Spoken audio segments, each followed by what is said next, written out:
Anda kembali bersama kami, Bang Herman. Jadi Partai Demokrat menyiapkan plan, kalau plan A-nya bersama dengan Nasdem dan PKS. Kira-kira ada plan B nggak di luar dari partai itu? Sampai sejauh ini Ketua Umum dan bersama Partai Demokrat konsisten, dan boleh dicek pada pernyataan-pernyataannya bahwa Ketua Umum Mas Ahaye adalah orang yang komit, konsisten terhadap arah dan tujuan yang sudah dirumuskan bersama-sama. Kalau tadi versinya Kang Saan itu sudah 3/4% gitu ya, 3/4 perjalanan ini. Ya? Jadi jangan mundur, justru kita ingin sekarang ini maju dan lebih cepat gitu ya, sehingga persiapan-persiapan untuk meraih kemenangan, merumuskan strategi-strategi yang lebih jitu ya, tentu ini akan bisa lebih punya cukup waktu. Baik, kalau tadi saya kembali ke Bang Andre. Bang Andre bilang tadi kan, Gerindra ini adalah partai yang terbuka dan bisa berkomunikasi dengan partai manapun. Apakah siap kalau tadi ya, kita berada lagi nih, kalau nanti Demokrat atau PKS atau mungkin Nasdem menjadikan Gerindra itu pilihan kedua, kalau nggak jadi dengan pilihan pertama, nggak jadi pilihan kedua lah, demi bangsa dan negara katanya kan tadi ya. Jadi ya pertama Christian, banyak orang pacaran itu bertahun-tahun, bahkan ada yang mau nikah, tapi tiba-tiba 1-2 hari sebelum pernikahan batal. Itu banyak kejadian dan banyak yang viral. Jadi semua dalam politik itu adalah seni segala kemungkinan. Yang jelas Pak Prabowo dan Gus Muhaimin sudah menyampaikan kami terbuka dengan komunikasi dengan seluruh partai dan membuka diri agar partai-partai lain bergabung bersama kami, dan nanti tentu baru kita duduk siapa yang akan kita usung bersama-sama. Kalau Gerindra kan jelas Pak Prabowo, Gus Muhaimin kan PKB kan jelas Gus Muhaimin sesuai dengan istimewa ulama Nusantara ya. Oh jadi Bang Andre, jadi Koalisi Kebangkitan Indonesia Raya juga belum pasti ya siapa yang jadi capres dan cawapres ya? Kalau presidennya, kalau Gerindra kan jelas Pak Prabowo. Kalau Gerindra PKB?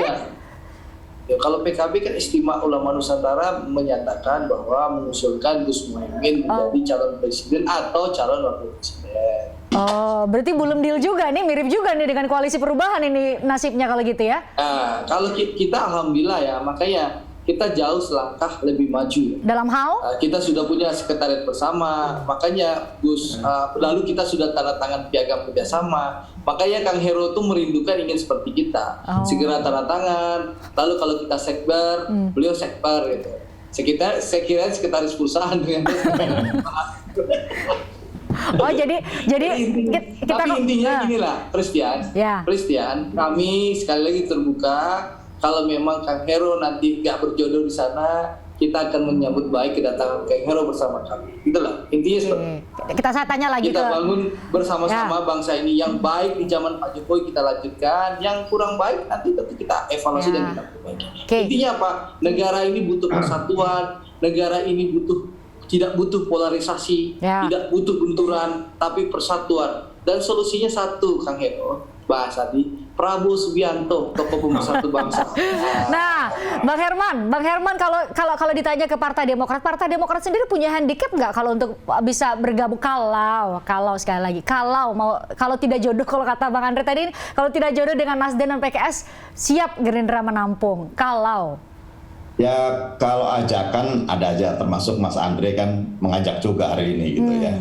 Artinya kalau ajakan itu ada, dan bahkan Demokrat dari sejak awal juga menggagas silaturahmi Trisakti ya kemanapun, dan terus bertemu dengan partai-partai sahabat lainnya. Baik. Nah pertemuan ini juga tentu melahirkan benih-benih untuk bisa saling bersilaturahmi dan berkomunikasi dengan baik. Tetapi dalam konteks koalisi saya kira sampai saat ini kami masih komit bersama dengan Koalisi Perubahan, Nasdem dan PKS. Baik, Mas Adi, kalau dari bacaan Anda, apakah nih Koalisi Indonesia Kebangkitan Indonesia Raya, Koalisi Perubahan ini sudah tadi kata klaim secara matematis, kata Bang Herman sudah 3/4 ini.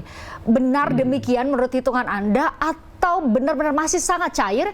Pemirsa bisa melihat mungkin bisa jadi berubah peta koalisi. Saya ingin komentar dua hal ya. Di sini ada Bang Hero sama Bang Andre Rosiada soal poros perubahan ini ya. Kan titik temu mereka itu sebenarnya karena ingin melawan dominasi kekuatan politik penguasa saat ini. simbolnya itu adalah Anies Baswedan yang disebut sebagai figur oposisi yang menjadi cawan kelompok-kelompok yang ingin mengganti rezim di 2024. Jadi kalau Demokrat dan PKS ini itu ingin usung Anies di 2024 tidak ada persoalan. Yang menjadi persoalan adalah ketika siapa yang bisa mendampingi Anies, itu menjadi persoalan serius. Sebenarnya Demokrat ini kan nggak nyaman dengan manuver sejumlah elit Nasdem ya, yang tiap hari menyebut cawapresnya silih berganti, seakan-akan itu menafikan keseriusan dari Demokrat untuk menyorongkan AHY sebagai pendampingnya Anies. Bahkan Johnson Sitandowns di berbagai kesempatan menyerang. Ini bisa bubar koalisi kalau tiap hari Ahmad Ali itu selalu bicara bubar, bicara cawapres di luar AHY, dan seterusnya dan seterusnya. Demokrat per hari ini ingin menegaskan, Anies tidak bisa asik sendiri. Nasdem juga tidak bisa asik sendiri. Bolehlah Anies itu misalnya elektabilitasnya masuk 3%, tapi kalau kurang partai itu tidak bisa mendaftarkan sebagai kandidat capres di 2024. Ini kan soal hukum besi, ambang batas presiden 20% yang sampai saat ini sebenarnya belum bisa dilalui oleh Anies dan Nasdem. Kan di situ saling sandera politiknya. Boleh saya tambahin nggak? Nanti. Sebentar Bang Andre. Sebentar Bang Andre. Soal koalisi Gerindra dan PKB ini seakan-akan tidak ada gejolak. Oh enggak juga ya. Kan sangat kelihatan Gerindra itu hanya mau sama PKB tapi tidak mau dengan Muhaimin sebagai pendamping Prabowo Subianto. Karena elektabilitas Muhaimin itu tidak muncul secara signifikan. Padahal kita sudah tahu PKB itu mewajibkan hukumnya siapapun yang mau berkoalisi dengan PKB wajib hukumnya menyertakan Gus Muhaimin hasil rekomendasi Ijtima Ulama sebagai pendamping Prabowo Subianto. Jadi kalau end of the day-nya Muhaimin tidak dijadikan sebagai cawapres Prabowo Subianto, bukan tidak mungkin sekber-sekber yang sudah dideklarasikan ini akan bubar jalan. Jadi Bang Andre ini panggung depannya saja, panggung belakangnya bergemuruh, ya kan?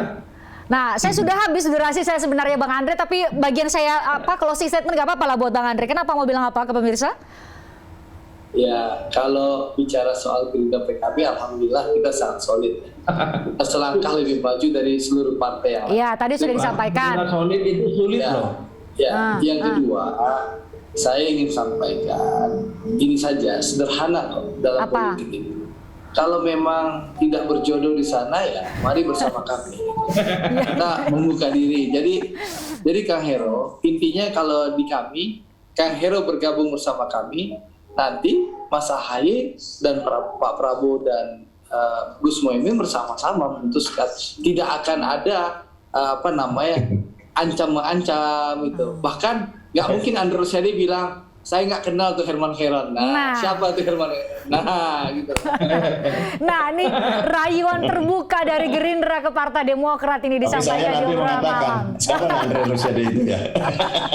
Baik, terima kasih Bang Andre, terima kasih Mas Adi, terima kasih Bang Herman Khaironi sudah bergabung bersama kami. Kami masih menanti sebagai pemilik hak suara nih yang mau datang ke bilik suara untuk memilih siapa capres dan cawapres yang bakal memimpin Indonesia 5 tahun ke depan mulai 2024. Ini tentu menjadi bagian dari edukasi dan proses kami untuk mengetahui siapa yang terbaik, termasuk obrolan malam. Terima kasih untuk Anda bertiga.